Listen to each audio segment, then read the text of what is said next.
Hello, today I will show you how to easily remove and put back AirPods on these Sony headphones.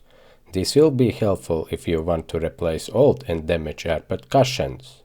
To remove the AirPod, simply grab it and pull it off. It is held to the headphone housing using a groove.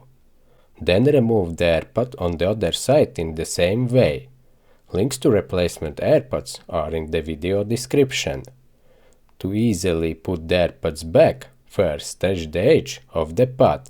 This will make it easier to fit the pod into a groove of the headphones later. Next, insert as much of the AirPod edge into the headphone groove as possible.